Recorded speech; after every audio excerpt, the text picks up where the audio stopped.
I've been covering the South Korea and Colombia agreements quite a bit, just as it relates to Atlanta. And I was wondering, I recently wrote an article about South Korea based on the comments that some of the Atlanta organizations had submitted in response to your request for this. But they're generally in support. Right, and that was kind of the angle of the story. But what kind of is the upshot of the comments that you've received on both of those agreements? Well, you know, again, it's funny, and I didn't mean to be that imprecise.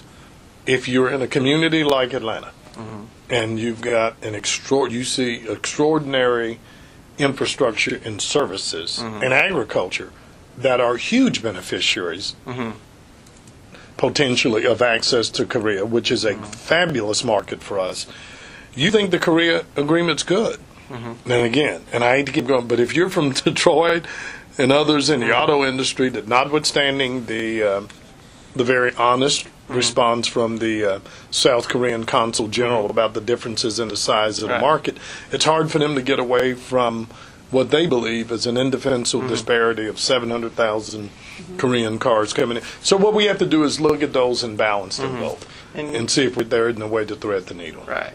And, you know, you have issues like in Colombia, you talked about violence, but we had President Uribe here in Atlanta saying, you know, the murder rate for union organizers is less than, you know, the general population. So what are we accomplishing beyond, you know, limiting market access for the U.S.? Because I know that most, and we've had people from the previous administration come to Atlanta and tell us that most of Colombia's products can already come into the U.S. for free, and the same is true for Panama. Listen, to me, the reason that Colombia and Panama are worth doing is, and you're correct, under our generalized system of preferences, the Colombian products, 90% of them are coming in to the U.S. duty-free. These agreements are not about Colombia. These agreements are about our reciprocal ability to have access to their markets. So, one, I just start with the sort of common sense logic that by not doing these, we aren't doing anything to harm Colombia. Right. But we potentially deprive American businesses of the opportunity to help, you know, partake in that $14 billion project to rebuild the Panama Canal. Right. And we deprive American business and agricultural interests of access to the Colombian market duty-free. So to me, there's just a fairly simple, compelling reason to do it on a business case.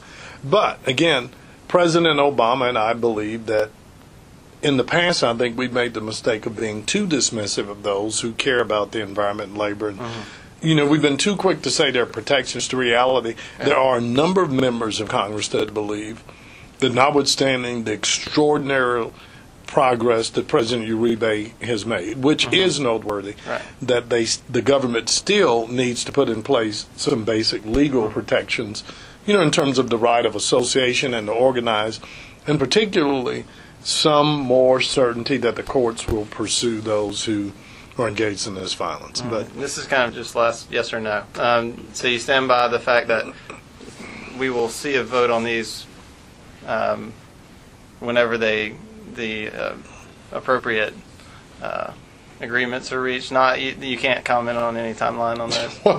Well, I think you in that paradigm. What I've said, a lot of these decisions are up to our partners. If they're willing to work with us to thoughtfully address the concerns, and we can get those, I am more than prepared to take them to the president and say, I think now we're ready to go to Congress. Okay.